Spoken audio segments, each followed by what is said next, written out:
Bab 51 tekan ke bawah. Tekan ke bawah. Apakah kamu akan memberitahuku? Sudut mulut Loli kecil yang licik itu sedikit terangkat, matanya yang besar melengkung menjadi bulan sabit, dia sama bangganya dengan rubah kecil, hampir mengibaskan ekornya. Bagaimana Loli yang licik bisa begitu beruntung? Telinga yang ditarik Nyonya Chen ketika dia pergi masih terbakar. Bagaimana mungkin Zhu Ping'an berani mengatakan tidak? Kalau begitu aku akan melanjutkan apa yang aku katakan terakhir kali. Zhu Ping'an melanjutkan tentang lamaran terakhirnya di Pulau Bunga Persik. Kadang-kadang, dia mengambil beberapa makanan ringan dan memasukkannya ke dalam mulutnya, melampiaskan ketidakpuasannya. Loli kecil yang jahat mendengarkan dengan cermat dan mencibir perilaku Zhu Ping'an. Dia sangat miskin sehingga dia bahkan tidak bisa makan makanan ringan. Dari terbitnya matahari hingga terbenamnya matahari, Zhu Ping'an meminum sepanci besar air dan bahkan pergi ke kamar mandi sekali. Tapi kedua Lolita, satu besar dan satu kecil, duduk berbaris tanpa bergerak. Mereka mendengarkan dengan penuh perhatian, dan ekspresi wajah mereka tetap pada tempatnya, tergantung pada perkembangan plot, mereka bersemangat, khawatir atau marah.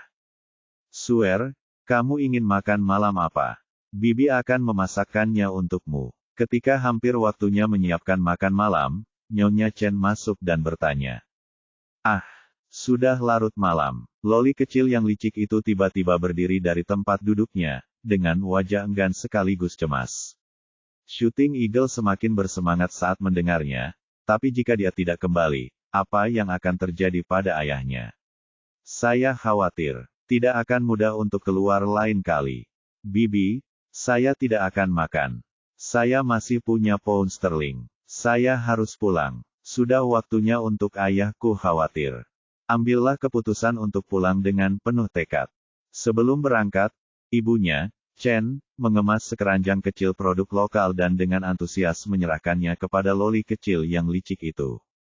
Loli kecil yang licik itu memiliki mulut yang manis, jadi dia memberi isyarat kepada pelayan untuk mengambilnya, dan dengan manis berterima kasih kepada Chen. Terima kasih, Bibi, dan terima kasih, kakek nenek.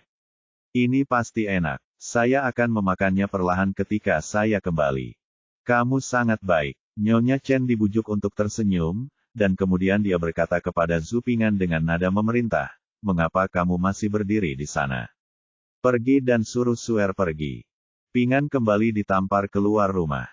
Dipaksa memberikan Loli kecil yang jahat itu.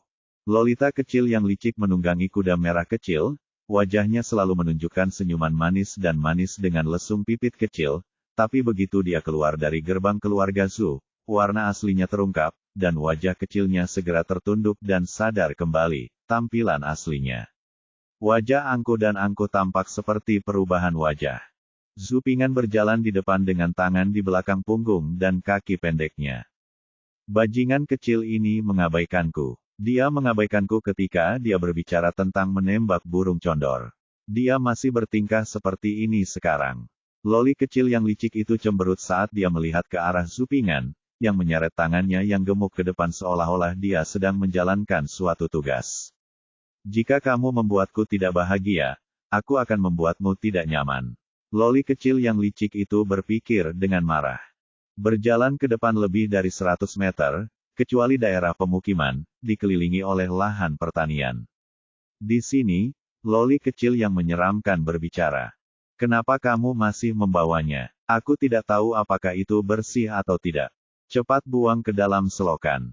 Aku tidak mau memakannya. Loli kecil berperut hitam itu duduk di atas kuda merah kecil itu dan tidak menyukainya oleh-oleh yang diberikan oleh Chen, memegang hidungnya dan menginstruksikan pelayan kecil berkepala sanggul untuk segera membuangnya ke dalam parit.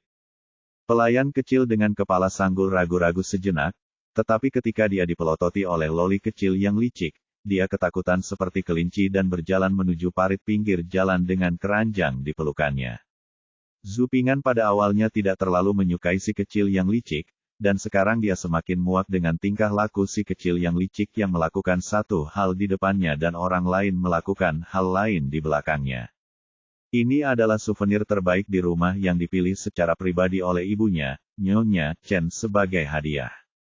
Nyonya Chen tidak rela membiarkannya memakannya dan memberikannya kepada gadis bau ini. Banyak kesulitan untuk dirinya sendiri di rumah untuk merawat gadis licik ini dengan baik. Namun, Zhu Ping'an sangat marah ketika dia begitu tidak disukai oleh si kecil yang licik. Nyonya Chen mengabdi demi kebaikannya sendiri, jadi bagaimana niat baik seperti itu bisa membiarkan loli kecil yang jahat menghancurkannya seperti ini? Berhenti, Li Su, apakah kamu sudah muak? Tanda tanya petik 2, Zhu Ping'an tidak tahan lagi. Mendengar hal tersebut, si kecil yang licik mengeluarkan senyuman sinis di wajah kecilnya. Dia tersenyum cerah dan sangat marah hingga dia tidak tahan kehilangan nyawanya. Zhu Ping'an, itu tidak cukup. Ping'an sangat marah atas keberhasilan itu. Apa kamu marah? Siapa yang memintamu main-main denganku dulu? Loli kecil yang licik itu merasa sedikit bangga di hatinya. Loli kecil yang licik itu mengabaikan Zhu Ping'an dan menoleh untuk menatap pelayan berkepala sanggul itu. Di bawah tatapan lolita kecil yang licik, pelayan kecil Huaer menutup matanya dan melemparkan keranjang di tangannya ke dalam parit. Suara keranjang yang jatuh ke tanah mengagetkan pelayan kecil Baozi. Melihat produk lokal Chen yang dipilih dengan cermat dibuang ke selokan pinggir jalan seperti sepatu bekas, Zhu Ping'an merasa kepalanya seperti akan berasap. Tidak heran jika gadis yang disengaja, tidak masuk akal, dan bau seperti itu bisa menikah. Sungguh omong kosong yang berwarna ungu dan seharusnya mengepul dengan asap hitam. Ketika keranjang jatuh ke dalam parit, Zhu Ping'an melompat ke dalam parit dengan jantung berdebar kencang dan terjatuh. Dari atas parit terdengar tawa loli kecil yang menyeramkan seperti lonceng perak. Tawa terbaik di dunia juga merupakan tawa paling menyebalkan di dunia. Di dasar parit, makanan khas setempat yang telah dipilih dengan cermat oleh Nyonya Chen sehingga keluarganya enggan untuk makan semuanya tergeletak di tanah dan di atas rumput. Keranjang bambu yang ditenun oleh ayahnya juga rusak, matanya merah. Sumpah, dia tidak pernah semarah ini sejak perjalanan waktu. Mendengarkan tawa kemenangan lolita kecil yang licik di parit, kesadaran tanpa penyesalan. Tiba-tiba, bergegas, mendorong Zhu Ping'an ke bawah. Dia tidak tahan lagi. Di tengah seruan dua lolita besar dan kecil, Zhu Ping'an dia memanjat menaiki parit dalam satu gerakan, lalu menarik loli kecil yang licik itu dari kuda merah kecil itu dengan satu tangan. Tidak peduli apakah Anda laki-laki atau perempuan, jika Anda melakukan kesalahan, Anda akan dipukuli. Setelah menarik loli kecil itu ke bawah, Zhu Ping'an langsung menekan kaki pendeknya. Dia mengabaikan loli kecil yang licik itu dan menamparkan kakinya secara acak, menghadap vagina loli kecil yang licik itu. 1, 2, 3, 4. Renyah. Tamparan tiba-tiba terdengar berirama. Loli kecil yang menyeramkan itu mulai menangis di tempat. Ya, suara tangisan itu 100 kali lebih baik daripada suara tawa tadi, dan Zhu Ping'an merasa jauh lebih baik. Bagaimana kamu bisa mengalahkan Nona Pepe? Huaer, pelayan kecil berkepala sanggul, membuka mulutnya karena terkejut dan bergegas menarik Zhu Ping'an.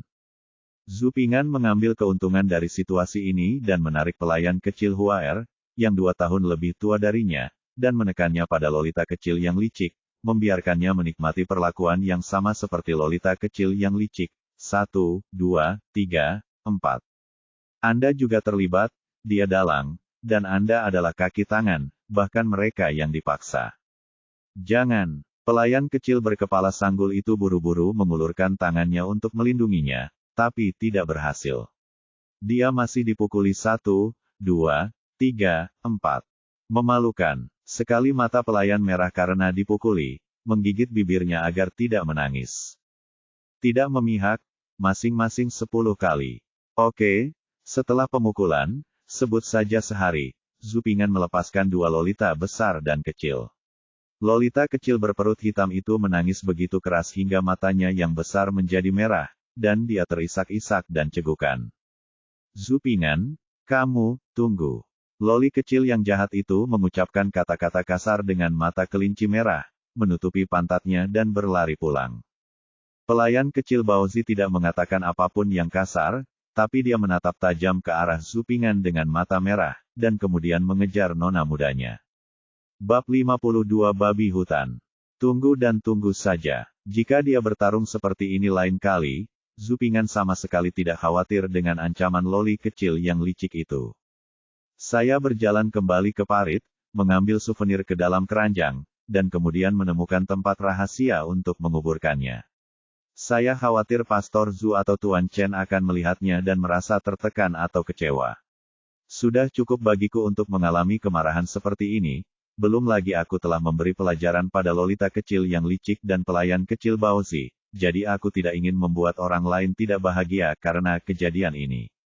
Ketika Zhu Ping'an kembali ke rumah, ayah Zhu dan kakak laki-laki tertua Zhu Pingchuan juga kebetulan kembali dari pegunungan. Perjalanan ke pegunungan ini sepertinya tidak terduga. Pastor Zhu dan Zhu Pingchuan mengalami beberapa luka di tubuh mereka, ada bekas goresan di punggung Pastor Zhu, dan ada 3 noda darah di bagian belakang pakaian kasarnya. Dibandingkan dengan ayah Zhu, kondisi Zhu Pingchuan jauh lebih baik, tetapi tangannya sedikit patah. Namun meski begitu, mereka berdua tetap sangat bahagia karena mereka membawa kembali seekor babi hutan yang beratnya setidaknya lebih dari 200 kg. Kukunya diikat dengan tali jerami. Ini adalah babi hutan berwarna hitam dan abu-abu, sangat berbeda dengan babi peliharaan. Pertama-tama, ia berukuran besar dan memiliki bulu yang panjang dan keras di punggungnya terbuka dan muncul. Sepertinya sangat menakutkan. Nyonya Chen menitikkan air mata.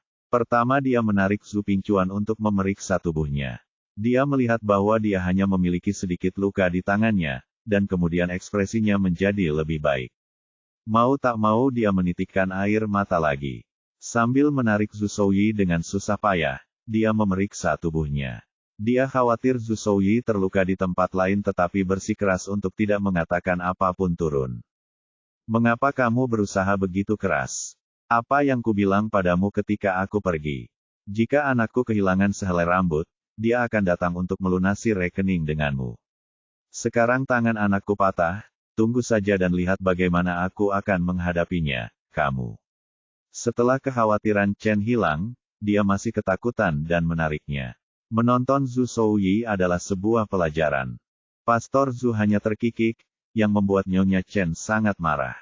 Yang berbeda dengan Chen adalah reaksi orang lain pada awalnya hanya khawatir sesaat, lalu mengalihkan perhatiannya ke babi hutan ketika dia melihat putra dan cucunya semuanya tercengang. Sedangkan untuk bibi keempat, ia telah benar-benar tenggelam dalam babi hutan dari awal hingga sekarang, berulang kali berseru tentang betapa besarnya babi hutan itu. Kakek pun segera kembali dari luar, ia terkejut saat melihat babi hutan yang dibawa ayah Zhu. Ia sempat bertanya tentang ayah Zhu dan luka-luka Zhu Dachuan, lalu bertanya dengan hati-hati tentang hasil panen babi hutan tersebut. Sebelum ayah Zhu menjawab, dia tidak bisa menahan diri untuk berkata, untungnya, Piggy tidak datang kali ini. Omong-omong, saya harus berterima kasih kepada gadis kecil dari keluarga Tuan Li.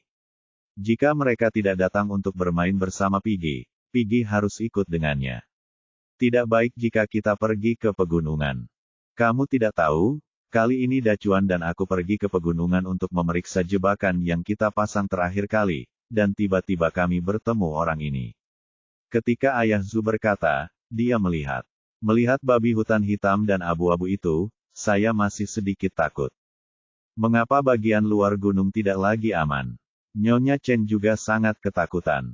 Kalau begitu, jangan pergi ke gunung lagi di masa depan. Nyonya Chen mengatakan ini, dan sudah jelas bahwa yang keempat bibi dan nenek tidak bahagia. Nenek, itu benar. Ayah Zhu juga putramu. Mengapa kamu merasa tidak menganggap serius ayahmu? Ini mungkin kesedihan anak kedua. Anak pertama adalah hati orang tua. Orang tua memberinya segala kejutan dan kasih sayang saat pertama kali menjadi seorang ayah anak-anak. Keterkejutan orang tua sudah sangat berkurang. Anak pertama sudah menempati tempat yang besar di hati, dan tempat yang tersisa untuk anak kedua tidak begitu besar. Tentu saja yang bungsu berbeda, seperti paman keempat, saya punya seorang anak laki-laki di usia tua, dan dia yang bungsu, jadi orang tuanya pasti sangat menyayanginya. Pastor Zhu tampak tidak peduli dan berkata dengan senyum naif, sungguh kebetulan kamu begitu gugup. Babi hutan ini mungkin rakus akan madu dan menggerogoti sarang tawon, membiarkan tawon menyengatnya, dan racun lebah menyebabkannya pada Anda, kehilangan akal sehatmu, kamu menabraknya. Saya terjebak dalam perangkap. Kami menyusul tepat pada waktunya dan tidak menyadari ada orang sebesar itu di dalam tas. Tiba-tiba ia bergegas dan kami terluka ringan tanpa peringatan. Faktanya, pemandangan saat itu jauh lebih menegangkan dari apa yang dikatakan Ayah Zhu. Tali kekang Ayah Zhu disembunyikan di semak-semak. Saat Ayah Zhu dan kakak tertuanya Zhu Pingchuan mendekat, tiba-tiba babi hutan itu bergegas keluar dan mencoba membunuhnya. Jika bukan karena penglihatan dan tangan Pastor Zhu yang cepat, dia akan melemparkan Zhu Ping'an ke tanah, dan konsekuensinya akan menjadi bencana babi hutan. Jika babi hutan tidak rakus akan madu dan terkena racun lebah, perangkap ini tidak akan mampu menangkapnya. Di bawah pengaruh gabungan beberapa faktor, babi hutan rakus ini menjadi mangsa Ayah Zhu dan ayahnya kakak tertua Zhu Pingchuan. Karena babi hutan itu besar dan berat, Ayah Zhu dan kakak tertuanya Zhu Pingchuan membutuhkan banyak usaha untuk menangkapnya. Masih sangat senang memiliki pria sebesar itu. Wah, kamu pasti bisa menjual pria besar ini di kota besok. Nenek saya sangat puas dengan babi hutan rakus yang berkepala gemuk dan bertelinga besar. Keluarganya kekurangan uang, jadi dia mendesak Ayah Zhu untuk pergi ke kota besok untuk menjual babi hutan itu. Baiklah, Ibu. Pastor Zhu mengangguk dan setuju. Daging babi hutan lebih banyak tanpa lemak, daging lebih sedikit lemak, rasanya enak, dan kaya akan berbagai asam amino dan serat kasar, terutama asam linoleat yang tinggi. Menjaga kesegaran dan kelembutan daging babi serta kaya rasa. Daging hewan buruan, memiliki ciri khas dan memenuhi kebutuhan masyarakat akan pola makan yang sehat, rasanya manis, asin, ringan dan sangat bergizi. Oleh karena itu, harga babi hutan beberapa kali lipat dari harga babi domestik biasa oleh saudara laki-laki saya ketika saya pergi ke kota besok. Sayangnya masa pembungaan honeysuckle hampir berakhir.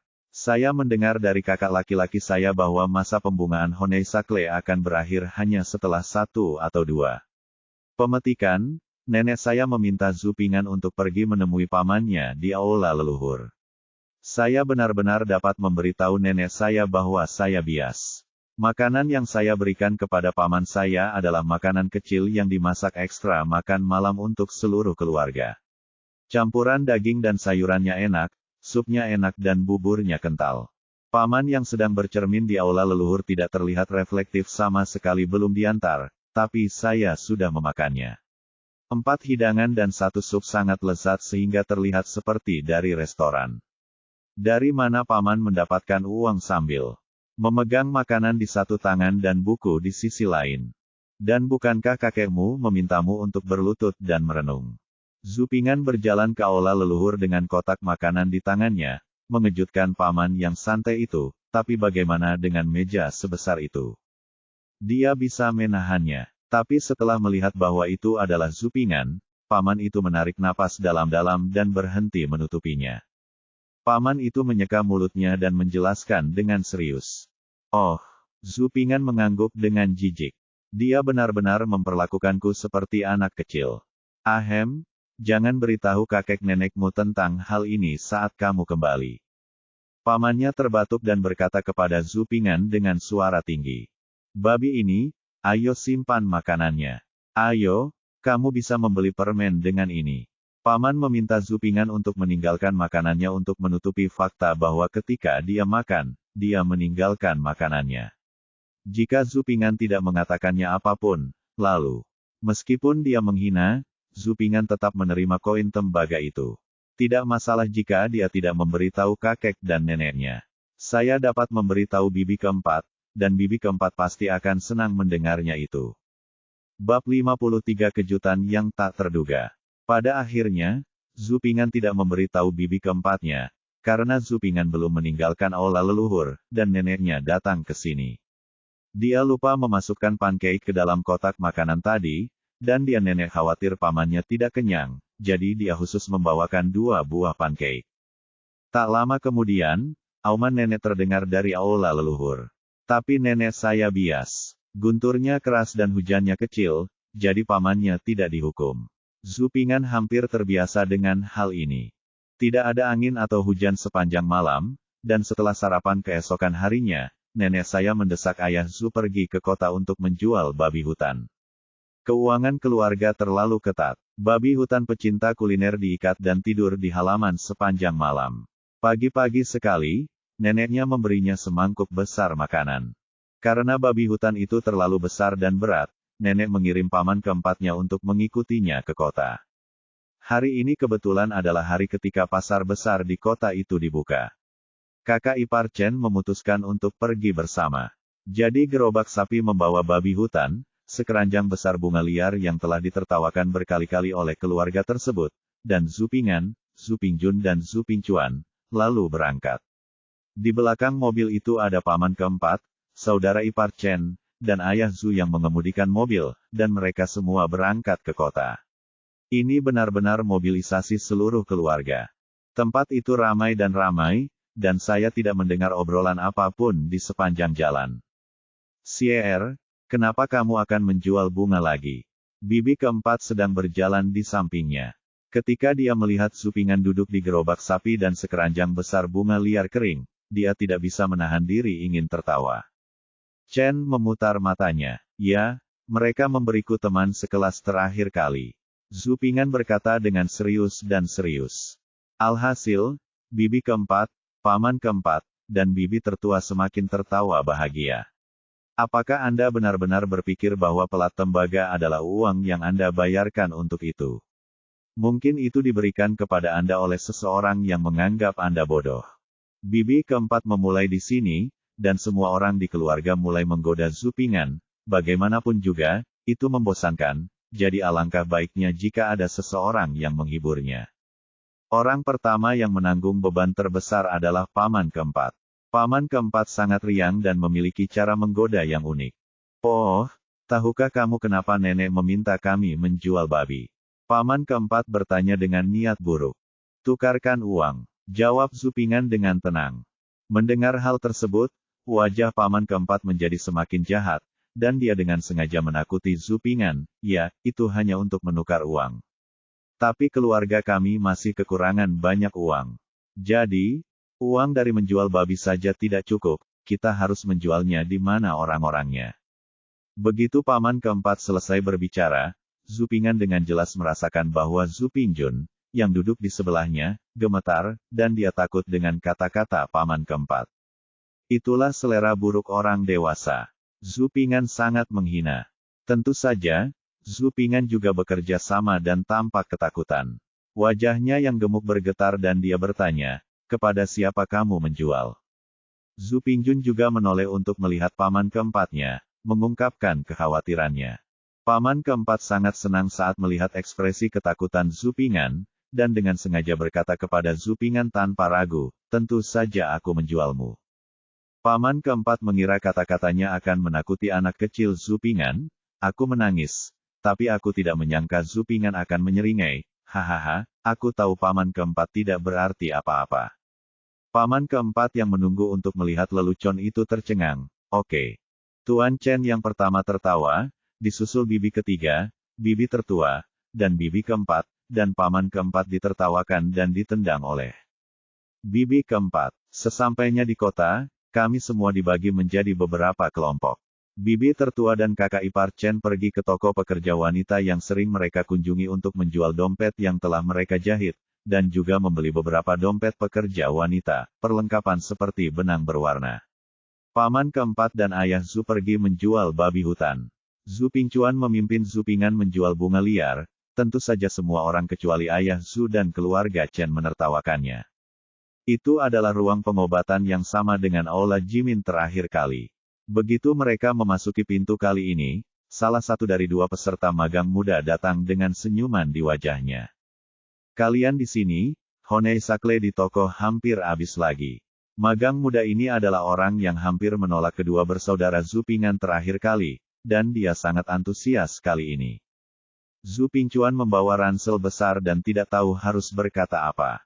Wajah gemuk kecil Zhu Ping'an yang lucu penuh dengan senyuman. Haha, adik laki-laki itu harus memberi kita harga yang lebih tinggi.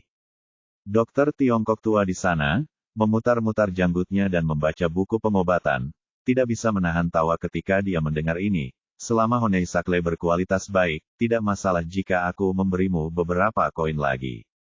Mendengar ini, wajah kecil gemuk Zupingan tersenyum lebih cerah. Terima kasih, tua dokter ajaib. Honei Sakle yang dipetik kali ini masih dianggap berkualitas tinggi, sama seperti sebelumnya. Harganya juga 50 wen per kati, tapi bedanya kali ini sekeranjang besar Honei Sakle, bukan keranjang kecil Zupingan yang terakhir kali. Kali ini Honei Sakle berjumlah 5 jin, 6 tael dan 3 yuan. Menurut harganya, itu 267 wen, karena seorang dokter pengobatan Tiongkok tua angkat bicara, jadi magang muda itu membuat keputusan sendiri dan memberi Zupingan dan yang lainnya 270 wen.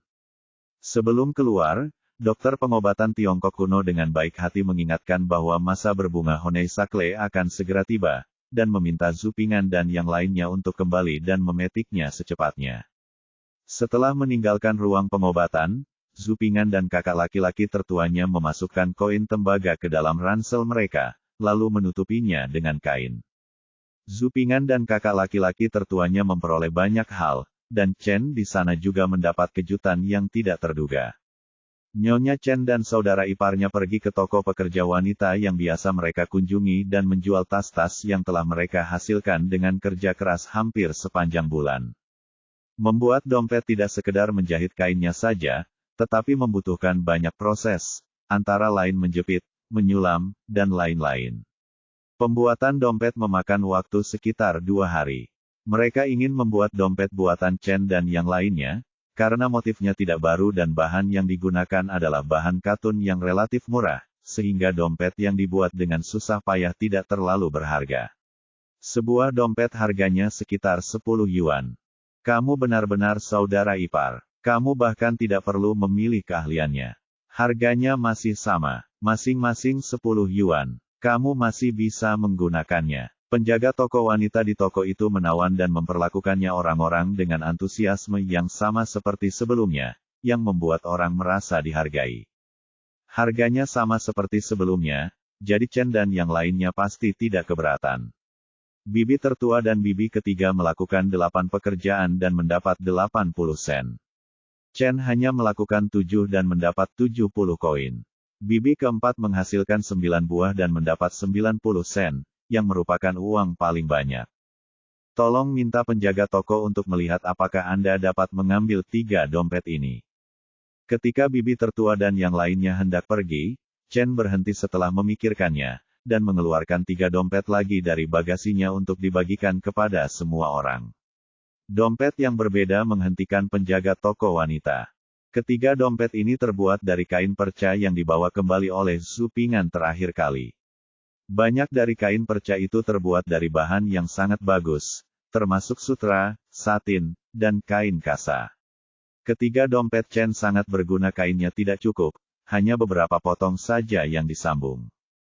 Penjaga toko wanita mengambilnya dan menyentuhnya dengan senyuman di wajahnya, ini cukup baru, dan bahan-bahannya bagus.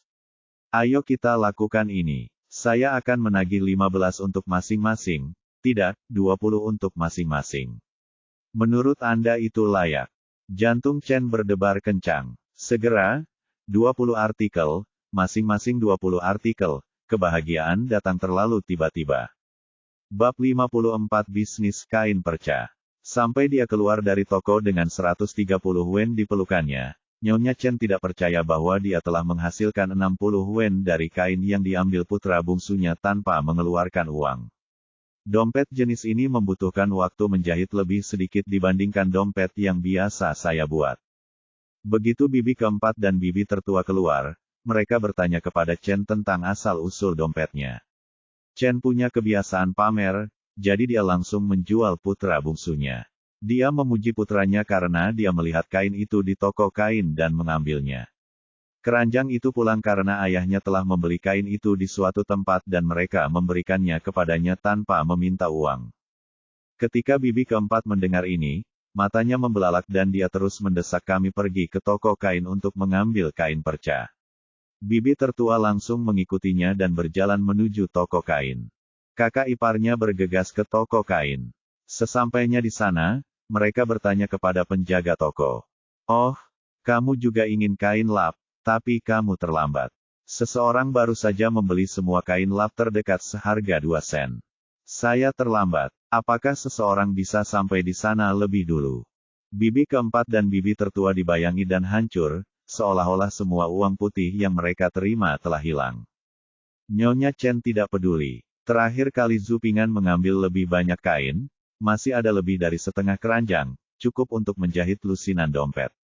Kali ini lebih besar dari 4, kainnya tidak berdampak dan tidak besar. Ambil saja lain kali. Namun, Nyonya Chen mengabaikan kecerdasan bisnis petugas toko. Petugas tersebut melihat seseorang menghabiskan 2 sen untuk membeli kain perca, dan tak lama kemudian seseorang datang untuk bertanya. Tampaknya kain perca itu berguna, jadi dia berpikir dia akan menghemat lebih banyak kain perca lain kali. Harga kepala kain perlu dinaikkan. Bibi keempat dan bibi tertua dengan sedih pergi menemui Pastor Zhu dan paman keempat untuk melihat berapa harga jual babi hutan itu. Di tengah jalan, saya melihat Zhu Ping'an, seorang pria kecil gemuk membawa sekeranjang kain sambil tersenyum konyol. Bibi keempat dan bibi tertua langsung terpana. Ternyata yang membeli kepala kain itu adalah babi. Mata Nyonya Chen tiba-tiba berbinar. Bagus sekali, anakku cukup pintar untuk menghabiskan 2 sen untuk membeli sekeranjang besar kain perca. Berapa banyak tas yang dihasilkannya? Setiap dompet berharga 20 sen. Chen tiba-tiba merasa bahwa yang dibawa Zhu Ping'an dan Zhu Pingchuan bukanlah sekeranjang kain, melainkan sekeranjang koin tembaga. Hei, kenapa kamu mendapatkan begitu banyak kain? Kembalilah dan berikan setengahnya kepada bibi. Bibi keempat tidak merasa malu sama sekali, dan dia menginginkan setengahnya. Bibi tertua pun tak mau kalah, dan langsung meminta setengah harga. Zhu Ping'an tidak bisa berkata-kata. Kalian sangat malu. Jika kalian masing-masing mendapat setengahnya, maka ibuku tidak akan punya kain lap. Tidak, aku akan kembali dan menjualnya kepada ibuku untuk menghasilkan uang guna mendapatkan seorang istri. Zhu Ping'an mengandalkan fakta bahwa dia masih kecil dan kepala kecilnya gemetar seperti mainan, dan dia menggunakan itu, alasan menabung untuk mendapatkan istri. Bibi keempat dan bibi tertua juga teringat kejadian uang keberuntungan terakhir, dan Nyonya Chen tidak bisa berbuat apa-apa. Kamu bahkan harus menjualnya kepada ibumu. Tanya bibi keempat dengan suara keras karena terkejut. Zhu Ping'an mengangguk. Kalau begitu kamu bisa menjualnya kepada kami. Kamu menghabiskan 2 sen dari toko kain. Ayo lakukan ini. Jika bibi memberimu 4 sen, kamu bisa memberikan semuanya kepada bibi. Bibi keempat memutar matanya dan segera mulai merayu. Dia berkata, kamu bisa mendapat 2 sen jika kamu menjualnya kembali. Jangan sampai terlalu hemat biaya. Sr, bibi tertua akan memberimu 5 sen. Kamu bisa memberikannya kepada bibi tertua, bibi tidak mau kalah. Nyonya Chen sedikit cemas, jangan sampai Zhu Ping'an setuju begitu otaknya memanas. Anda benar-benar tahu cara melunasi rekening. Zhu Ping'an mengabaikannya, tetapi berbalik dan mengangkat kepalanya dan bertanya kepada Chen, Bu, berapa banyak yang Anda jual untuk setiap tas yang terbuat dari kain perca? 20 sen, yang biasa saja harganya 10 sen. Wen, Chen sangat bersemangat. Oh, 2 kain perca bisa dijadikan dompet, jadi aku akan menjualmu 2 kain perca seharga 5 sen. Siapa yang menyuruhku begitu akrab denganmu? Ibu, kamu juga begitu. Bukannya aku ingin menghasilkan uang, selain menikahi istriku masih perlu membeli kertas dan momeng sue. Zhu Ping'an menghitung lama dengan jarinya, mengangkat kepalanya, dan berkata dengan serius kepada bibi keempat dan bibi tertuanya. 2 kain berharga 5 sen. Bibi keempat dan bibi tertua langsung buka mulut. Pasti ada ribuan kain perca di keranjang besar kain itu. Kamu membelinya seharga 2 sen dan menjualnya ratusan kali. Itu terlalu serakah. Bocah ini sungguh beruntung. Kalau saja dia mengetahui kegunaan kepala kain itu tadi. Bibi keempat dan bibi tertua berpikir bahwa mereka tidak menganggap Zhu Ping'an punya otak, mereka hanya mengira Zhu Ping'an hanya beruntung. Nyonya Chen senang pada awalnya, tetapi ketika dia mendengar Zhu Ping'an berkata dia akan mengambil uang meskipun dia memberikannya, wajahnya tiba-tiba menunduk. Saya memintamu untuk memberikan uang kepada ibumu, saya memintamu. Chen menghampiri dan meraih Zhu Ping'an, meletakkannya di atas kakinya dan mengancam akan memukulnya. Oke, aku tidak akan mengambil uangmu lagi, aku tidak akan mengambil uangmu lagi. Zhu Ping'an segera menyerah bibi keempat dan bibi tertua. Nyonya Chen dapat menggunakan cara menakut-nakuti dan memukul untuk membuat Zhu Ping'an tunduk, tetapi bibi keempat dan bibi tertua tidak dapat menggunakan cara ini. Namun meminta mereka mengeluarkan 5 sen untuk membeli 2 potong kain perca, apalagi mengetahui bahwa sekeranjang besar kain perca Zhu Ping'an hanya berharga total 2 sen, membuat mereka semakin enggan untuk menyerah. Meskipun Nyonya Chen sangat ingin menggunakan ransel besar ini untuk dirinya sendiri, dia juga tahu untuk tidak terlalu serakah, jika tidak, hubungan antara ibu mertuanya dan ibu mertuanya tidak akan baik. Selain itu, dengan keranjang sebesar itu, saya harus menunggu hingga tahun monyet untuk menyelesaikannya. Terlebih lagi, seorang pria menyukai uang dan memperolehnya dengan cara yang bijaksana, jadi bagaimana dia bisa memperhatikan keluarganya sendiri. Bibi tertua, bibi ketiga, dan bibi keempat juga tidak dapat menerima uang. Nyonya Chen tidak melepaskan Zhu Ping'an dan terus menekan kakinya sambil menggertak. Bibi tertua dan yang lainnya segera melirik Nyonya Chen dengan penuh rasa terima kasih. Tidak, saya masih harus menabung untuk menikahi seorang istri. Zhu Ping'an dipeluk oleh Nyonya Chen dan menolak untuk melepaskannya hal-hal. Aku akan membiarkanmu menabung, aku akan membiarkanmu menabung. Jika pantatmu lebih besar, kamu harus menabung untuk menikahi seorang istri. Nyonya Chen lucu dan pemarah, dan menamparkan pantat kecil Zhu Ping'an 2 kali. Sakit, Zhu Ping'an mengerang. Apakah kamu ingin uang lagi? Nyonya Chen menghentikan tangannya dan bertanya. Tidak lagi, tidak lagi. Zhu Ping'an berteriak keras. Dia baru saja mengetahuinya. Dengan keranjang sebesar itu, bibi tertua dan bibi keempat tidak rela mengeluarkan 5 sen untuk membeli 2 di antaranya, jumlahnya sangat banyak. Bahkan ibu, bibi, dan adik ipar saya tidak dapat menyelesaikan kepala kain itu dalam waktu singkat. Mengumpulkan uang dari semua anggota keluarga Anda bukanlah reputasi yang baik di era ini, dan ini bukan era modern di mana saudara laki-laki menyelesaikan rekening. Lebih baik memiliki reputasi yang baik dan membiarkan mereka menggunakannya. Lagi pula mereka tidak akan bisa menggunakannya, jadi mengapa Anda harus fokus pada keluarga Anda sendiri? Banyak sekali perempuan di desa yang pandai menjahit, mengapa tidak mengolah kain ekstra untuk mereka, lalu mengumpulkannya di dompet seharga 10 yuan seperti yang mereka lakukan sebelumnya. Jika Anda perlu lari ke kota, Anda pasti bersedia melakukannya. Melihat Zhu Ping'an menemukan jalan pulang, Nyonya Chen menunjukkan senyuman puas. Bibi tertua dan yang lainnya juga menunjukkan senyuman dan sangat berterima kasih kepada Nyonya Chen. Seluruh keluarga bahagia. Babak 55, memotret. Pada saat sekelompok orang bertemu dengan Pastor Zhu dan yang lainnya, Pastor Zhu dan yang lainnya telah menegosiasikan harga dengan sebuah restoran.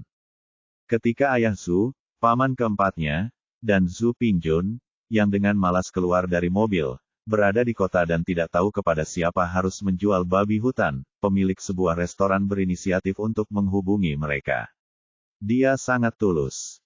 Harga daging babi biasa sekitar 18 sen per kati, dan harga babi hidup, babi gemuk yang baru saja disembelih, adalah 10 sen per kati.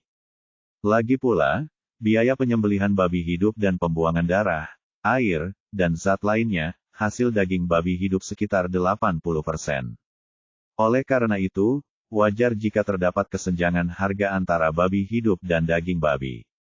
Untuk babi hutan yang dibawakan ayah Zhu dan yang lainnya, harga yang diberikan pemilik restoran adalah 15 wen per kati. Harganya melebihi ekspektasi Pastor Zhu dan paman keempat, dan setengah dari harga babi yang dipelihara di rumah, jadi mereka tentu saja setuju. Berat bersih babi hutan itu adalah 268 kg. Seharusnya diberi 4.020 wen, tetapi penjaga toko memberinya 4.050 wen demi persahabatan, dan memberinya tambahan 30 wen diberikan, yang merupakan kekayaan kecil. Tentu saja, pemilik toko mendapat lebih banyak. Seekor babi hutan bisa membuat ratusan makanan lezat, dan bisa mendapatkan setidaknya hampir 100 tael perak setelah dijual kembali. Bibi tertua, bibi keempat, dan yang lainnya begitu bersemangat sehingga penjaga toko memberi mereka 4 tael perak dan 50 koin tembaga. Mereka tidak pernah memiliki uang sebanyak itu. Perhatian Zhu Ping'an bukan pada uang, tetapi pada 9. Zhu Pingjun, yang seharusnya mengikuti ayah Zhu dan yang lainnya, tidak ada di sini saat ini. Kakak Jun bisa pergi kemana saja sendirian, dan dia tidak tahu jalannya. Ayah, di mana paman keempat, kakak Jun? Zhu Ping'an menyela orang dewasa di sekitar Yinzi dan mengingatkan mereka bahwa Zhu Pingjun hilang. Juner bersama kita, paman keempat menelannya kembali di tengah kata-katanya. Dia juga menemukan bahwa Zhu Pingjun hilang. Sekarang orang dewasa khawatir, kemana perginya anak nakal ini? Aku ingat pernah ada rumor tentang penculikan anak di kota sebelumnya, dan mau tak mau aku merasa khawatir. Segera masukkan pecahan koin perak dan tembaga ke dalam kantong uang. Ayah Zhu dan yang lainnya dibagi menjadi beberapa kelompok dan bergegas mencari Zhu Pingjun, tidak berani kehilangannya. Setelah berteriak beberapa kali, tidak ada jawaban. Bibi tertua sangat cemas hingga hampir menangis. Tiba-tiba, Zhu Ping'an melihat seorang anak nakal sedang menghisap jarinya di warung manisan Hao. Dia sangat mirip dengan Zhu Pingjun. Tapi ada seorang pria dan seorang wanita di sampingnya. Mereka berdua setengah baya dan tidak terlihat seperti orang baik. Bibi, menurutmu itu kakak Jun? Zhu Ping'an segera memanggil bibi yang tak berdaya itu. Juner, siapa yang menyuruhmu berlarian? Bibi tertua hanya melihat sekali dan yakin bahwa itu adalah Zhu Pingjun. Melihat pasangan parubaya di sebelahnya, dia tidak bisa menahan diri untuk berteriak kaget dan berlari lebih. Suara bibi tertua menarik perhatian ayah Zhu dan paman keempat yang melihat tidak jauh, dan mereka berlari ke sini bersama. Pasangan parubaya yang sedang tawar-menawar dengan pria penjual manisan Hao di sana melihat situasinya tidak berjalan baik. Jadi mereka meninggalkan Zhu Pingjun sendirian dan melarikan diri ke sebuah gang kecil. Bibi tertua menarik Zhu Pingjun ke dalam pelukannya dan memeriksanya beberapa kali. Dia menarik napas dalam-dalam setelah memastikan dia aman dan sehat. Baru pada saat itulah orang dewasa punya waktu untuk menanyakan keseluruhan cerita kepada Zhu Pingjun. Zhu Pingjun menggigit jarinya, memandangi tempat manisan Hao dengan penuh semangat, menelan ludahnya, dan mengatakan yang sebenarnya tanpa logika apapun. Saat ayah Zhu dan paman keempatnya sibuk menegosiasikan harga dengan pemilik restoran dan membantu menurunkan muatan babi hutan, Zhu Pingjun merasa bosan dan menghitung semut di samping gerobak sapi. Kemudian dia mendengar seseorang bercerita di depan kedai teh terdekat. Itu adalah cerita favoritnya tentang seorang pahlawan yang menghilangkan kekerasan dan membawa perdamaian bagi kebaikan. Jadi dia berjalan mendekat dan mendengarkan. Ada pasangan parubaya, pasangan yang sama yang baru saja melarikan diri. Mereka memberitahu Zhu Pingjun bahwa seorang pahlawan kebetulan mengunjungi rumah mereka. Mereka juga mengatakan bahwa Zhu Pingjun memiliki tulang yang aneh dan pasti ahli seni bela diri. He berkata bahwa dia akan membawa Zhu Pingjun menjadi murid Daxia. Benar sekali, Zhu Pingjun segera pergi bersamanya dengan tergesa-gesa. Untungnya, Zhu Pingjun serakah dan melihat bahwa manajer kios manisan Hao meminta seseorang untuk memakan manisan Hao tersebut.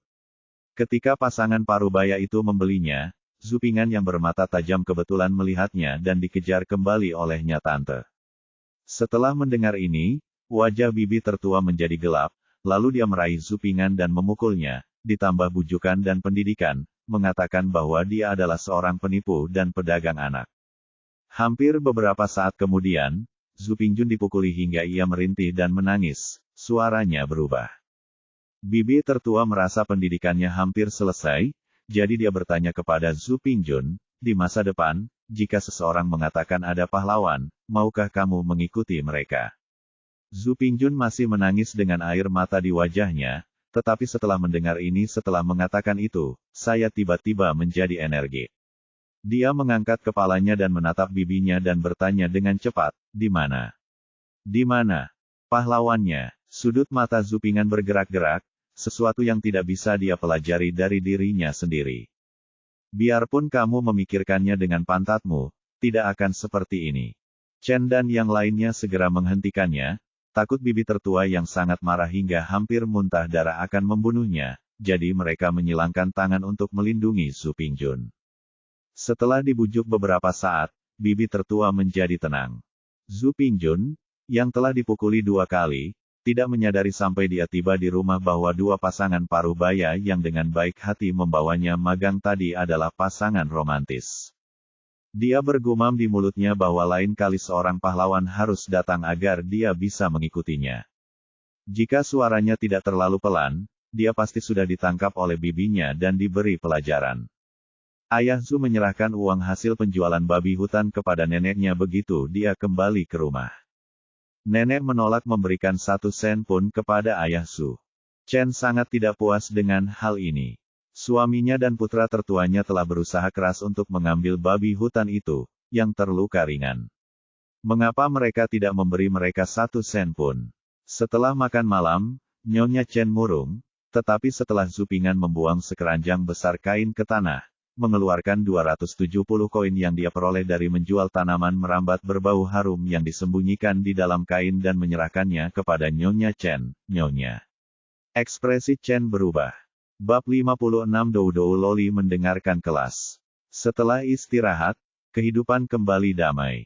Zhu Ping'an mengendarai calo tua dan membawa tas sekolah di punggungnya ke sekolah, diikuti oleh Zhu Pingjun yang enggan.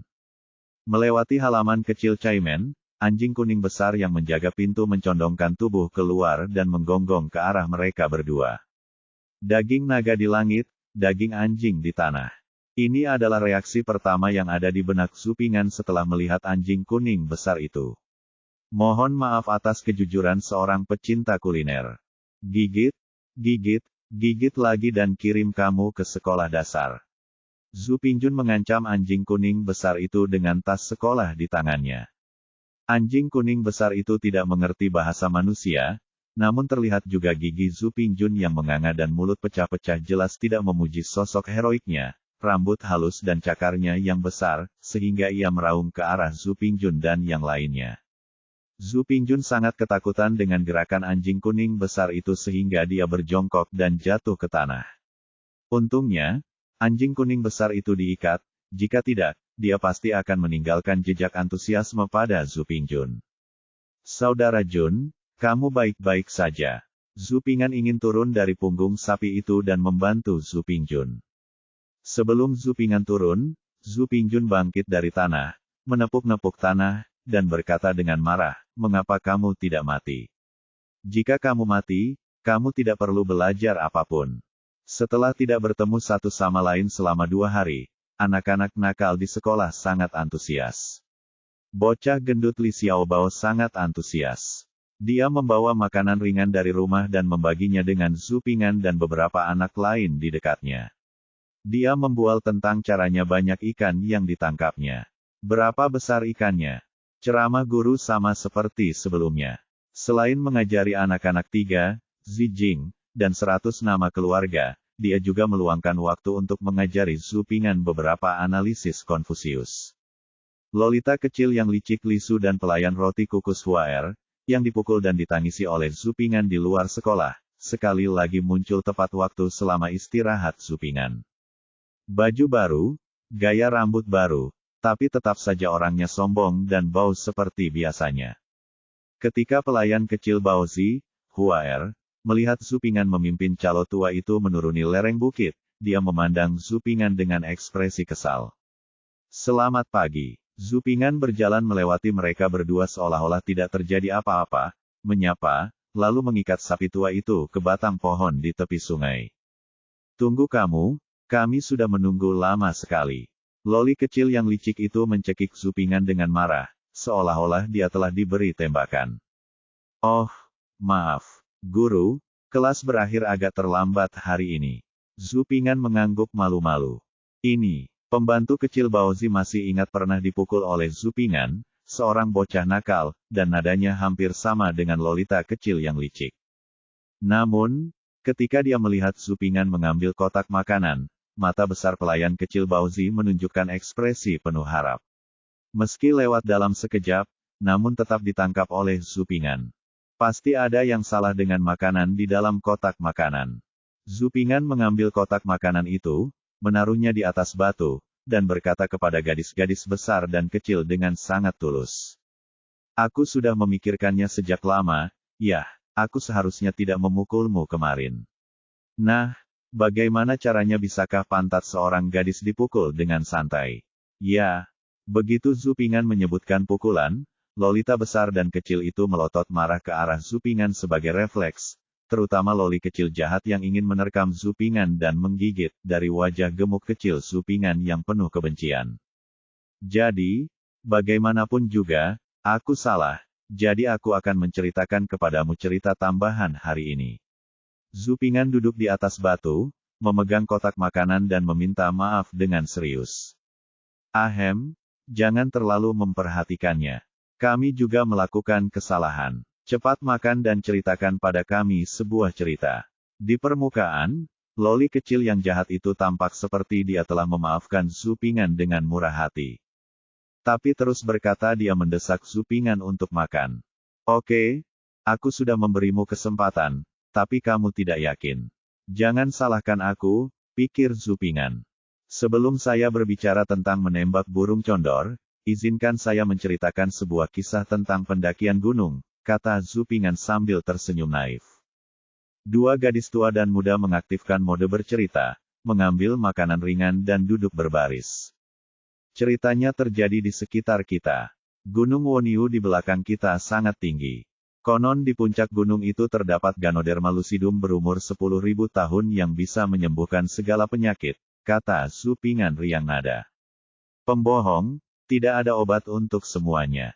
Loli kecil yang jahat itu mengerutkan bibirnya dengan jijik. Jadi itu legenda, Zupingan berkata dengan tenang, di kaki Gunung Woniu, ada sepasang kekasih yang memiliki hubungan yang sangat baik. Mereka adalah kekasih masa kecil, dan sudah waktunya untuk membicarakan pernikahan, tapi di kali ini gadis itu kena. Ada penyakit aneh yang tidak bisa disembuhkan, jadi anak laki-laki itu ingin pergi ke gunung untuk memetik Ganoderma lucidum yang berumur ribuan tahun untuk mengobati penyakit gadis itu bersamanya, jadi belasan dari mereka pergi ke puncak gunung untuk memetik Ganoderma lucidum yang berumur ribuan tahun. Hujan deras, tapi mereka tetap bersikeras untuk naik gunung.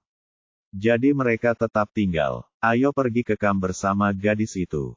Ketika Zupingan mengatakan ini, nadanya perlahan menjadi lebih gelap. Lolita besar dan kecil mendengarkan dengan seksama, masih mengunyah makanan ringan di mulut kecilnya. Tetapi setelah 3 hari, saya tidak melihat mereka kembali. Gadis itu sedikit khawatir, mengira itu mungkin karena cuaca. Dia menunggu, dan pada hari ke-7, semua orang akhirnya kembali, tetapi hanya dia kekasih masa kecil tidak kembali. Setelah mendengar ini, loli kecil berhenti mengunyah makanan ringan dan menjadi sedikit gugup. Ketika semua orang kembali, mereka memberitahunya bahwa pada hari pertama mendaki puncak gunung, sayangnya kekasih masa kecilnya meninggal. Mereka kembali pada 7 hari pertama, berpikir bahwa dia mungkin kembali untuk menemukannya. Jadi semua orang terbentuk sebuah lingkaran dan melepaskannya. Di tengah-tengah, ketika tiba waktunya untuk Kuaisi, tiba-tiba kekasih masa kecilnya muncul, berlumuran darah, meraihnya dan melarikan diri. Kekasih masa kecilnya memberitahunya, dia sedang mendaki puncak gunung. Bencana gunung terjadi pada hari pertama. Hujan deras menghanyutkan bebatuan, dan semua orang meninggal. Hanya dia yang masih hidup. Siapa yang kamu percaya? Suara Zupingan lebih pelan, sengaja dibawa.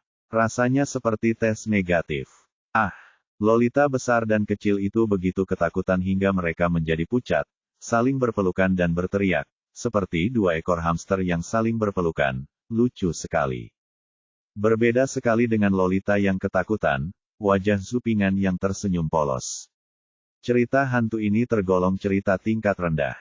Agar tidak membuat Anda takut, saya tidak memberitahu Anda apapun tentang tali merah kecil atau bas tengah malam. Setelah berteriak beberapa saat, gadis kecil itu kembali sadar. Melihat Zupingan yang tersenyum naif, dia tiba-tiba mengerti bahwa anak laki-laki gemuk konyol ini sengaja melakukannya.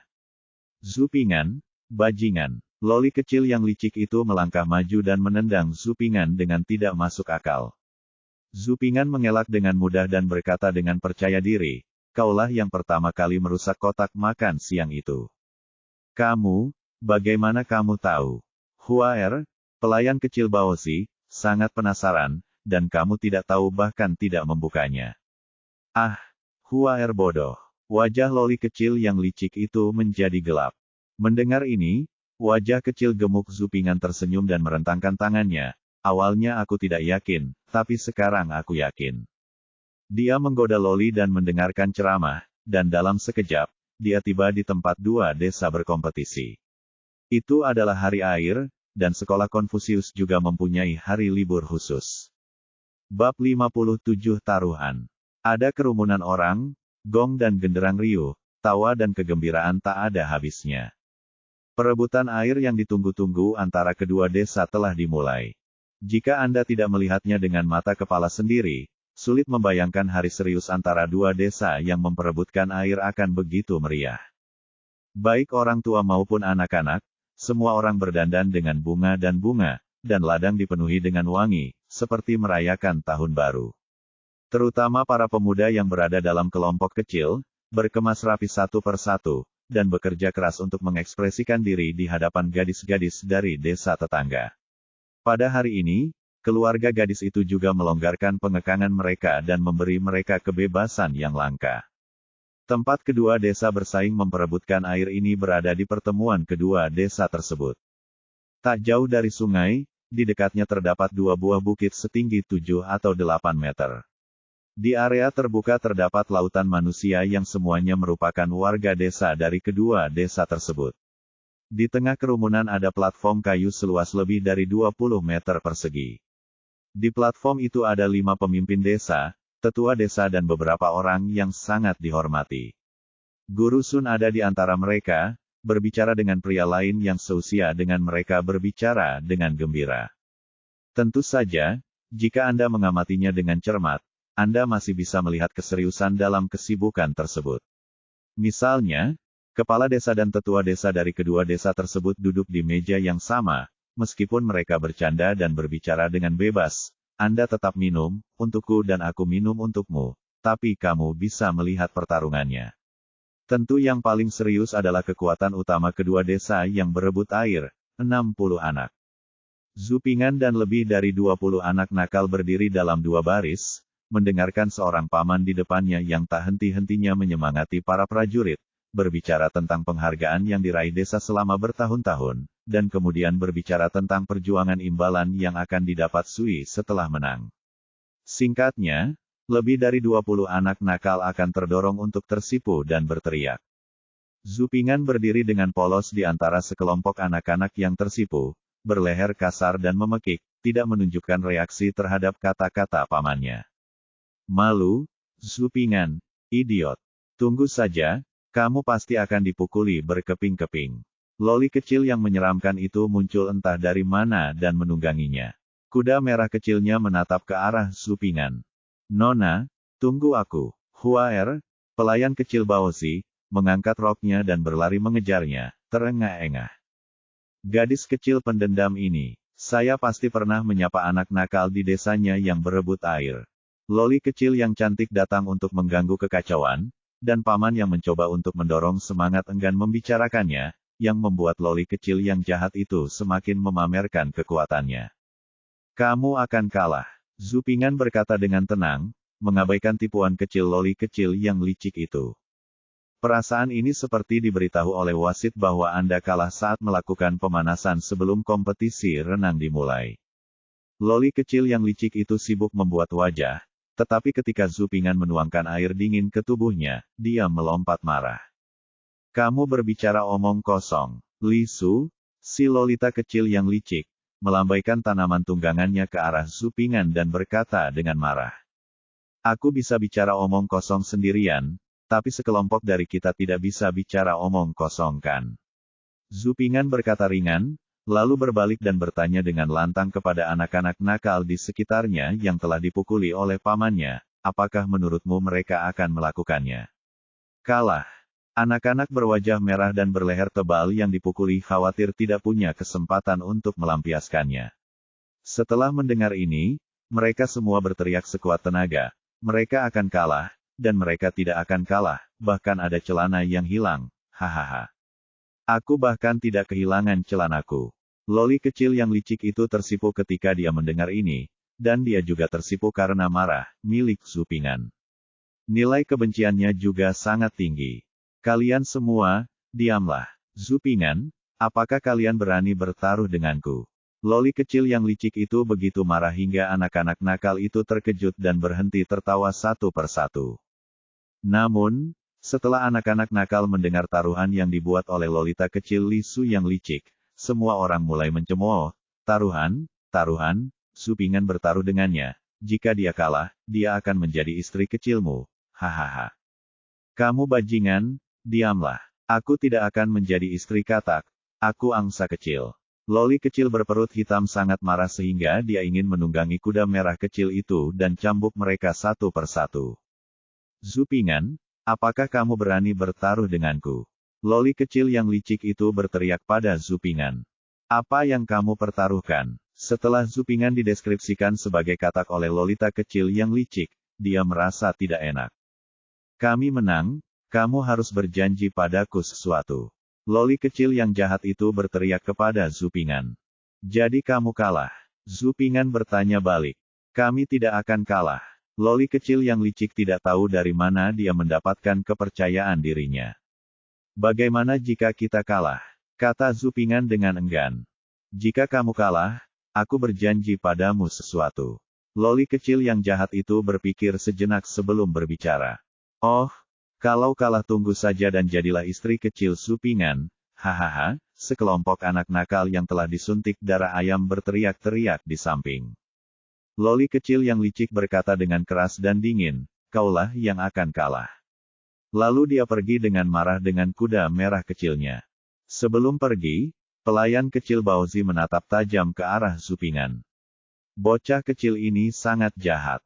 Dia hanya memukul wanita itu dan orang lain, tapi dia juga dengan sengaja menceritakan cerita hantu untuk menakut-nakuti orang hari itu keterlaluan. Jika kamu kalah kali ini, mari kita lihat bagaimana wanita itu menghadapi bocah cilik ini. Ups, haruskah aku memukulnya atau memarahinya?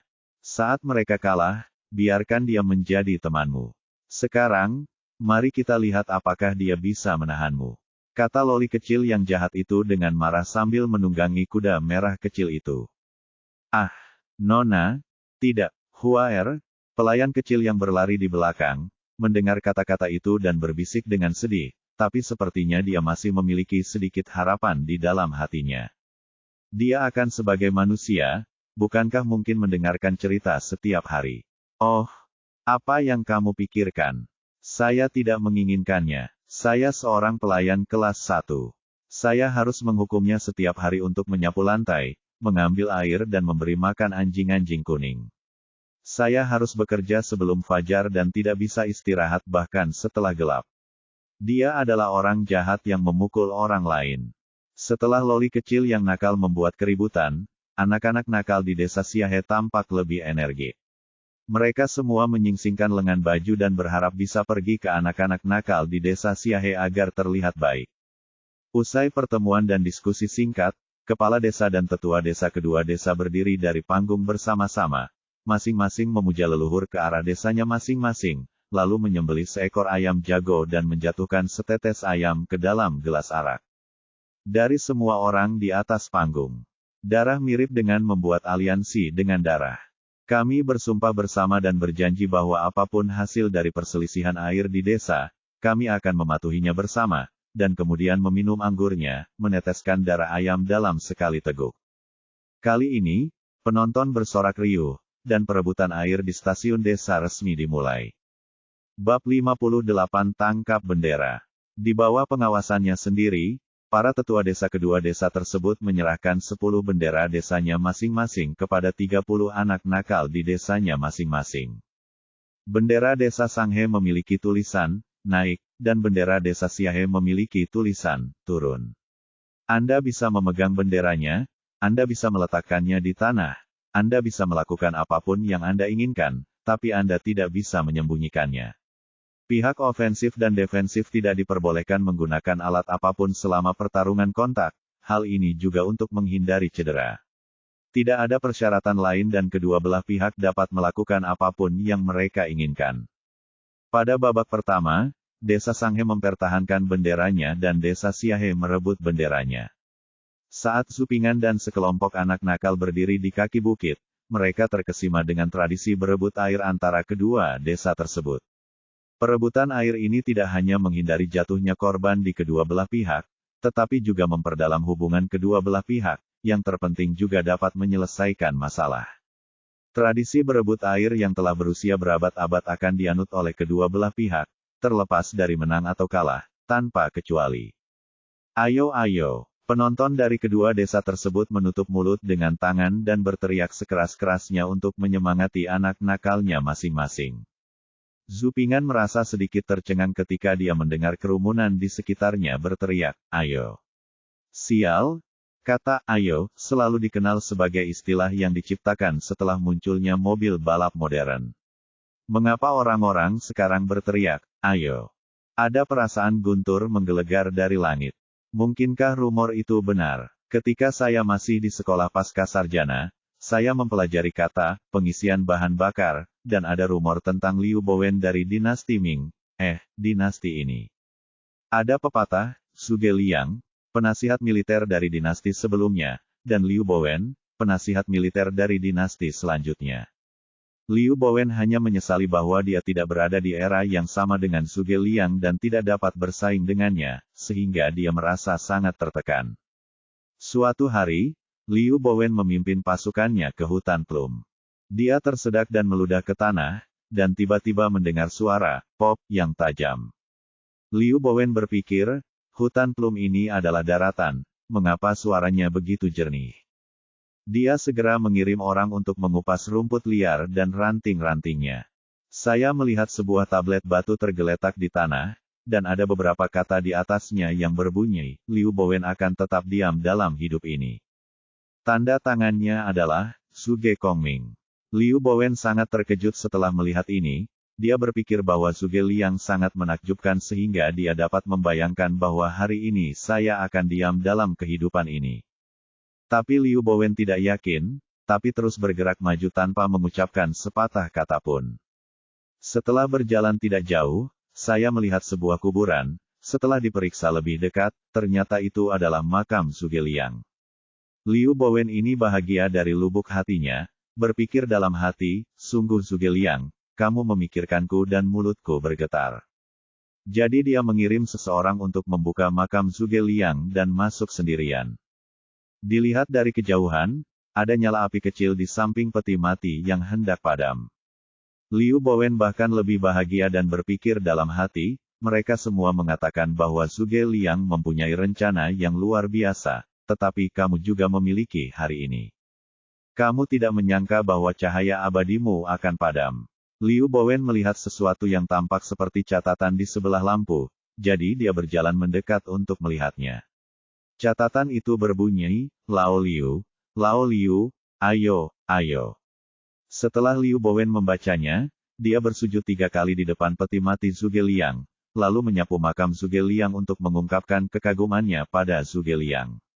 Generasi selanjutnya menggunakan kata, ayolah, yang berarti memotivasi orang. Saat itu saya menganggapnya terlalu mistis, jadi saya tidak menganggapnya serius. Namun, jika sifat mitos dari cerita ini dihilangkan, masuk akal jika kata, ayolah, berasal dari zaman kuno. Coba pikirkan ya, kata, isi bahan bakar, dikabarkan diteriakkan oleh pembalap asing ketika kehabisan bensin. Namun, pengucapan bahasa asingnya pada dasarnya berbeda dengan bahasa Mandarin, sehingga kredibilitasnya tidak tinggi. Bagaimanapun, saya berada di dinasti Ming dan mendengar ayo. Kebocoran minyak Supingan. Sebuah suara yang tidak mencolok datang dari kerumunan, mungkin 2 atau 3 gadis kecil berteriak pada saat yang bersamaan. Supingan berbalik dan melihat lolita kecil Li Su yang licik, yang sedang menunggangi kuda merah kecil dan memimpin 2 atau 3 pelayan kecil untuk mencemoohnya. Loli kecil yang licik melihat Supingan mendengarnya mencemooh, dan tidak bisa menahan diri untuk tidak menatap Supingan. Ketika Supingan melihat gadis kecil yang sombong itu, dia tidak bisa menahan diri untuk tidak memberi isyarat untuk memukul. Gerakan ini tidak dapat dipahami oleh orang lain, tetapi lolita kecil Li Su yang licik dan pelayan kecil Huaer dari Baozil langsung tersipu saat pertama mereka melihatnya. Mereka mengatupkan gigi dan menatap dengan mata merah berharap dia bisa naik dan ambil beberapa gigitan untuk menghilangkan kebenciannya. Para tetua desa dari kedua desa tersebut menyalakan sebatang dupa di peron yang tinggi. Pada saat penyalaan, penabuh genderang dengan tangan kosong melepaskan tangannya dan menabuh genderang kulit sapi dengan sekuat tenaga. Pada putaran pertama perebutan air, desa Sanghe mempertahankan benderanya dan desa Siahe merebut benderanya. 29 anak nakal itu memeluk Zupingan, berteriak dan bergegas ke atas bukit. Mereka benar-benar gerombolan dan tidak punya strategi sama sekali. Faktanya, sebelum bergegas ke puncak gunung untuk mengambil bendera, Zupingan memikirkan banyak strategi yang cocok untuk anak-anak nakal di desa, seperti taktik jahat Mongolia yang seperti gelombang, taktik sayap depan dan belakang, dan taktik mengepung, tapi tidak banyak anak nakal yang mau mendengarkan. Coba pikirkan, orang lain berusia 8 atau 9 tahun, dan Anda adalah anak berusia 5 tahun. Aneh rasanya Anda bisa mendengarkan diri sendiri. Setiap kali dia memikirkan hal ini, Zupingan mau tidak mau ingin melihat ke langit dan menghela nafas. Sial, perjalanan waktu orang lain semuanya seperti harimau. Jenderal terkenal datang untuk bergabung dalam konspirasi buruknya para jenderal harimau. Mereka adalah Zhang He dan Liao Huasi. Baik, tapi bagiku, aku tidak bisa menenangkan sekelompok anak nakal berusia 8 atau 9 tahun bahkan jika aku menginjak kakiku untuk waktu yang lama. Anda benar-benar harus membandingkan sesuatu dengan orang lain, hanya untuk membuat orang marah.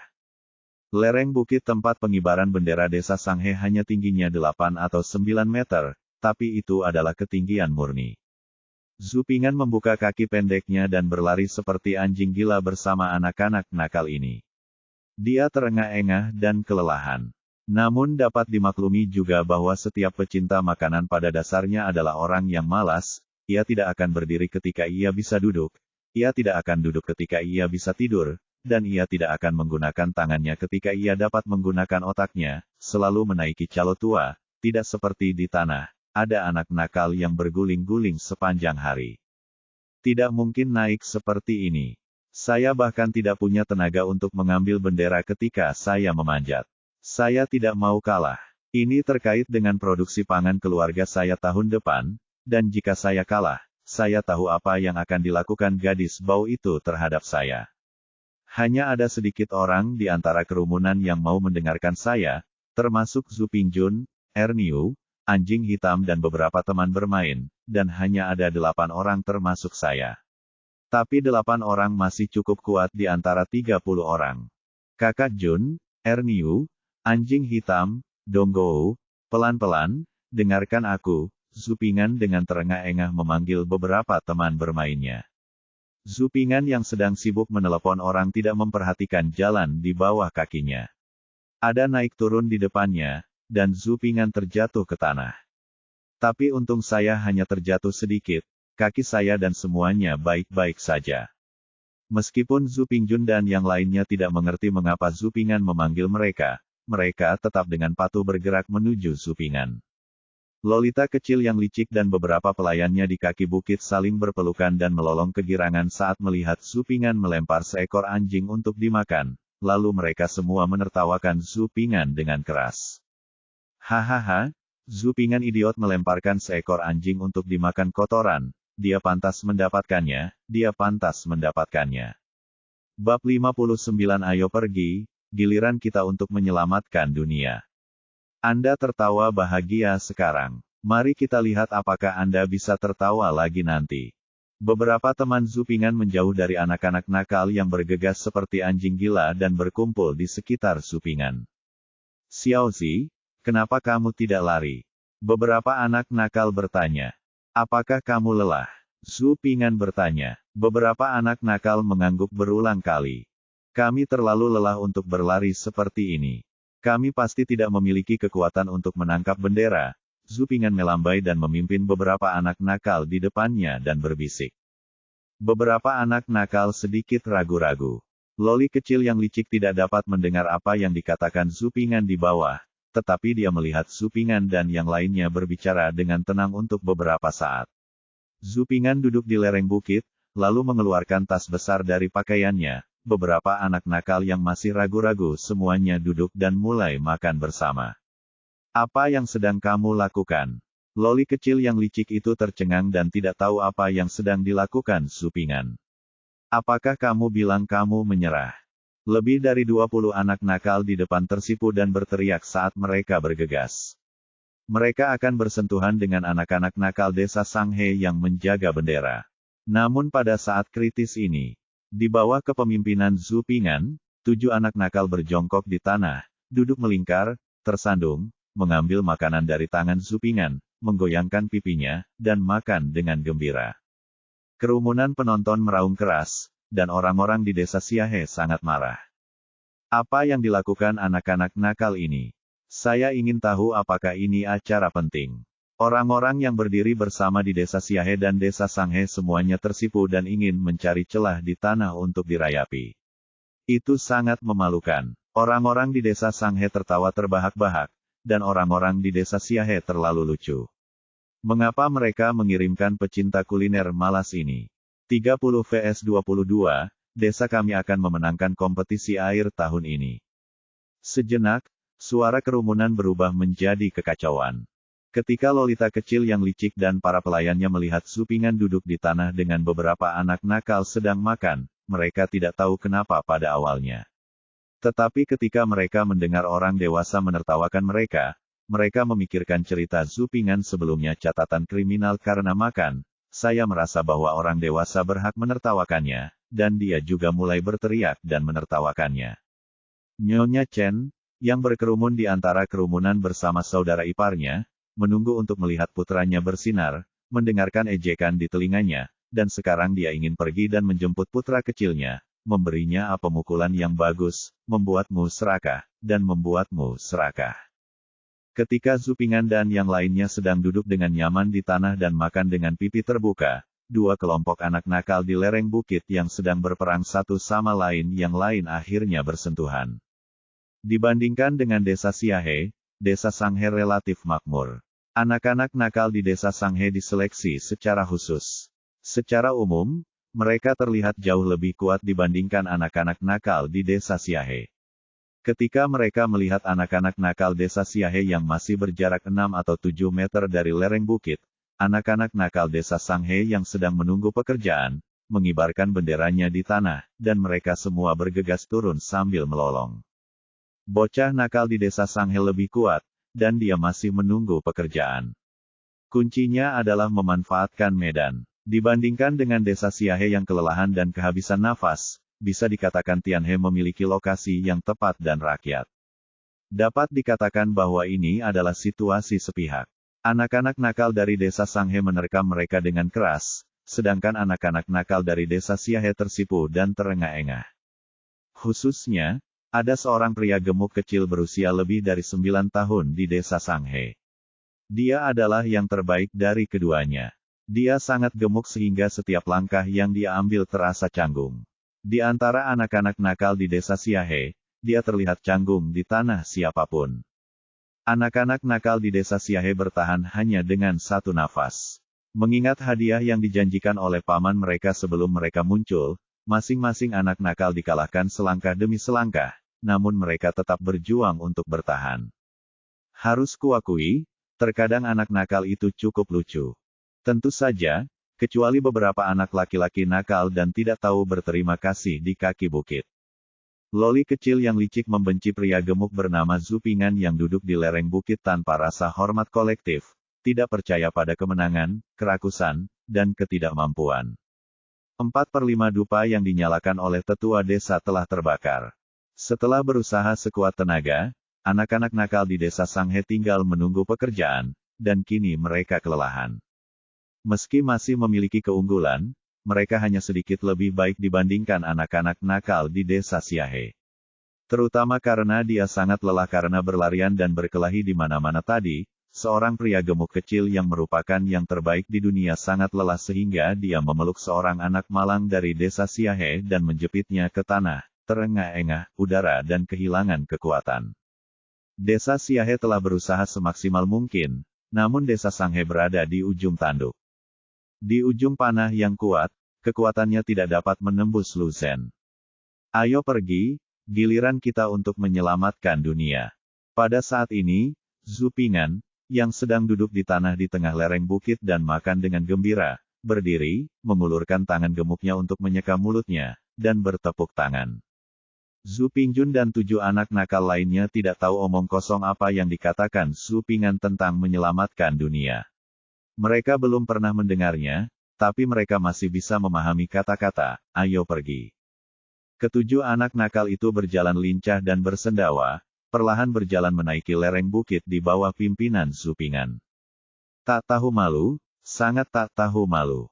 Loli kecil yang licik menyaksikan Zhu Ping'an perlahan berjalan ke atas bukit, dan bahkan menendang pria paling gemuk di desa Sanghe mereka, pria terkuat dan terberat di desa, di pantat. Zhu Ping'an sudah hitam di benaknya dan lebih bau. Omong-omong, alasan mengapa Zhu Ping'an menendang si kecil gendut itu adalah karena dia tidak berdaya. Kamu hampir membuat anak-anak nakal di desa Siahe kami kewalahan. Awalnya, Zhu Ping'an ingin berputar ke belakang bendera dan berlari menuruni lereng bukit, tetapi ada kerumunan orang yang menonton di bawah lereng bukit. Jika orang-orang di desa Sanghe meraung, orang-orang di lereng bukit pasti akan mendengarnya, lebih baik pergi langsung seperti ini. Tidak semua orang di desa Sanghe selelah pria kecil gendut itu, ada juga beberapa yang masih memiliki kemampuan bertarung. Namun, dibandingkan dengan Zhu Ping'an dan orang lain yang cukup makan dan minum, itu masih belum cukup. Zhu Ping'an juga tahu bahwa dengan kakinya yang pendek dan tubuh yang kecil, dia mungkin tidak akan mampu mengalahkan anak-anak nakal yang kelelahan ini, tapi ada 7 anak nakal di belakangnya. 7 anak lapar yang kenyang dengan makanan dan minuman bergegas bergabung dalam kelompok pertempuran. Rasanya seperti seekor harimau turun dari gunung dan seekor naga memasuki laut. Tidak masalah jika 1 orang memukul 2 dan 3 mati. Moral desa Siahe tiba-tiba membaik, dan desa Sanghe dikalahkan dan dikalahkan. Zhu Ping'an tidak bergabung dengan kelompok pertempuran, tetapi bergoyang di sekitar kerumunan yang berkerumun, berjalan ke puncak gunung, dengan tenang menurunkan 10 bendera, melepas ikat pinggangnya dan mengikatnya, dan memeluknya dengan seluruh kekuatannya. Dia berlari menuruni gunung. Mencabut bendera, mengikatnya dan lari menuruni gunung, semuanya sekaligus, desa Sanghe, tidak. Bahkan anak-anak nakal di desa Siahe tidak bereaksi, mereka melihat Zhu Ping'an menempelkan pantatnya dan berteriak dan berlari ke bawah gunung. Tidak tahu malu, bajingan tak tahu malu, Zhu Ping'an telah mencuri benderanya. Kejar dia secepatnya. Loli kecil yang licik itu berteriak dengan marah. Para penonton tertegun untuk waktu yang lama sebelum mereka menyadari bahwa kejadian ini pasti terlalu besar. Babak 60, kamu tidak tahu malu. Bukan karena anak nakal di desa Sanghe tidak mau mengejarnya, tapi dia dihadang oleh anak nakal di desa Siahe. Dia hanya bisa melihat bendera diseret oleh Zhu Ping'an di tanah dan kepulan asap membubung dari tanah. Penduduk desa di desa Siahe mata lelaki tua itu basah. Ini adalah kemenangan besar yang belum pernah diraih desa Siahe sepanjang sejarahnya. Di masa lalu, meraih 6 atau 7 itu banyak, tapi dia tidak melakukannya berharap untuk meraih 10 kali ini. Prosesnya tidak penting, yang penting hasilnya. Tetua desa di desa Siahe tidak dapat mempercayainya saat dia mengambil bendera dari Zhu Ping'an yang berlari dengan kaki pendek. Anak baik, anak baik. Tetua desa tidak dapat menahan diri untuk tidak mengulangi kalimat ini dengan penuh semangat. Perebutan bendera hanyalah babak pertama. Pada babak kedua belah pihak bertukar posisi menyerang dan bertahan. Setelah anak-anak nakal di desa Sanghe ditangkap oleh Zhu Ping'an dan yang lainnya dengan cara ini, mereka semua tercekik oleh amarah, terutama si kecil gendut yang berusaha mengalahkan satu sama lain. Dia ditendang oleh anak kecil Zhu Ping'an Ken tidak tahan. Ditambah dengan lolita kecil Li Su yang licik mengipasi api dan menambahkan bahan bakar ke dalam api, secara keseluruhan, anak-anak nakal di desa Sanghe terprovokasi dan melolong, dan mereka jauh lebih ganas daripada anak-anak di desa Siahe ketika mereka merebut bendera, baru saja. Sebelum pengambilan bendera dimulai, baik tim penjaga bendera maupun tim penangkap bendera memiliki waktu persiapan yang singkat. Bagaimanapun, pertarungan baru saja berakhir, dan kekuatan fisiknya belum kembali normal. Selama waktu ini, Anda bisa makan atau minum sesuatu, atau Anda bisa berbaring atau duduk untuk memulihkan kekuatan Anda. Anak-anak nakal di desa Sanghe memelototi anak-anak nakal di desa Siahe di lereng bukit dengan penuh kebencian. Sambil melotot, mereka memakan ceker ayam dan kuah kaldu yang dimasak di desa Sanghe, seolah-olah sedang menggigit anak kecil gendut dari desa Siahe yang sedang memancing, perairan yang bermasalah dan bendera yang dicuri. Kaki ayam dan kaldu juga dimasak di desa Siahe dan dibawa ke atas lereng bukit oleh para pemuda yang kuat untuk dimakan oleh anak-anak nakal saudara laki-laki. Saudaraku, turuni lereng dan ambilkan kami sesuatu. Zhu Ping'an menggerogoti kaki ayam dan memberitahu Zhu Pingcuan. Kamu tidak diperbolehkan menggunakan alat. Zhu Pingcuan sedikit malu. Kami tidak akan membiarkan Anda menggunakannya saat mengambil bendera, dan kami tidak akan membiarkan Anda menggunakannya saat bersentuhan. Kami hanya tahu cara menggunakannya sekarang, dan Anda dapat menurunkannya nanti. Zhu Ping'an menjelaskan. Setelah itu, penonton yang menonton di bawah melihat pemandangan yang sangat aneh. Anak-anak nakal di desa Siahe seharusnya makan daging dan minum sup di lereng bukit, namun mereka malah mengunyah ceker ayam di mulutnya, memegang sekop dan memulai pembangunan di lahan sempit dekat puncak bukit, menggali dan menggali. Apa yang akan dilakukan anak-anak nakal ini? Jika mereka orang modern, mereka pasti tahu bahwa mereka sedang menggali parit, tetapi mereka tidak mengetahuinya. Mengapa menggali parit? Lagi pula, anak-anak nakal ini belum dewasa dan kekuatannya terbatas. Parit yang mereka gali hanya sedalam satu lengan, namun cukup lebar. Apa gunanya benda ini? Waktu istirahat hampir berakhir, dan Zhu Pingcuan serta yang lainnya juga membawa sisa kaki ayam, kaldu, dan sekop menuruni lereng bukit. Para tetua desa kembali menyalakan dupa, dan karakter Tionghoa dengan tangan kosong di sampingnya kembali mengayunkan kendang di tangan mereka, dong dong dong. Anak-anak nakal di desa Sanghe mulai bergegas mendaki lereng bukit sambil melolong. Tidak perlu turun dan berkelahi dengan mereka. Kalau mereka berdiri di parit, kita tinggal mendorong mereka. Kita tinggi dan mereka pendek, Zhu Ping'an memperingatkan massa. Untungnya, berkat penampilannya yang heroik, dalam menangkap bendera terakhir kali. Beberapa anak yang lebih tua di desa Siahe bersedia mendengarkan perkataan Zhu Ping'an. Anak-anak nakal di desa Sanghe tidak tahu apakah itu karena bimbingan seseorang atau karena mereka mendapat pelajaran dari ditangkapnya bendera terakhir kali. Ketika mereka mencapai 4/5 jalan menanjak, mereka duduk satu persatu untuk mendapatkan kembali kekuatan mereka. Beberapa anak nakal di desa Siahe merasa cemas, khawatir tidak akan mampu menghentikan anak-anak nakal di desa Sanghe jika mereka memiliki cukup tenaga. Jangan khawatir, kami akan menunggu mereka sampai ke parit, Zhu Ping'an memperingatkan lagi, jangan sampai anak-anak nakal ini mau tidak mau bergegas turun. Setelah beristirahat cukup lama, anak nakal di desa Sanghe mengumpulkan kekuatan yang cukup dan mulai bergegas mendaki lereng bukit dengan suara gemuruh dan ekspresi garang di wajahnya. Tunggu sebentar, dorong saja. Saya akan pergi dan melihat benderanya.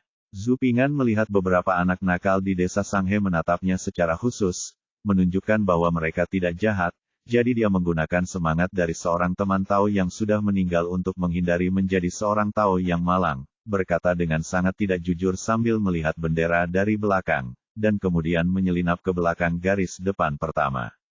Loli kecil yang licik di kaki bukit melihat Zhu Ping'an menyelinap ke belakang seperti kelinci dan duduk ketika orang-orang di bawah bukit bergegas ke arahnya. Sejak saat itu, Loli kecil yang licik tidak lagi membenci Zhu Ping'an. Anak-anak nakal dari desa Sanghe mengumpulkan cukup energi dan bergegas seperti anjing gila. Namun, desa Siahe yang menyebalkan itu menggali parit di depan mereka, jadi mereka harus bergegas ke dalam parit terlebih dahulu lalu naik. Namun, anak nakal di desa Siahe mendapat nasihat Zhu Ping'an, sehingga dia berdiri di atas parit dan mendorong siapapun yang datang. Bocah nakal dari desa Sanghe sudah lama menahan tenaganya, namun ia tidak bisa mengungkapkan tenaganya. Ia datang dengan sekuat tenaga dan didorong ke tanah oleh bocah nakal dari desa Siahe. Waktu berlalu, dan dupa hampir habis terbakar. Anak-anak nakal dari desa Sanghe tidak mencapai banyak hal, kecuali seorang anak laki-laki gemuk yang menariknya ke bawah dan seorang anak nakal dari desa Siahe yang cukup beruntung untuk bergegas. Tentu saja, kertas kecil gemuk yang terangkat itu dibuang ke dalam parit oleh 20 atau 30 anak nakal dari desa Siahe dan mengunyah seteguk lumpur. Hal ini menimbulkan kemarahan anak-anak nakal di desa Sanghe. Masing-masing dari mereka sepertinya telah menemukan cara untuk mengalahkan musuh, sehingga mereka berhenti bergegas dan meraih lengan anak-anak nakal di desa Siahe dan menarik mereka ke bawah.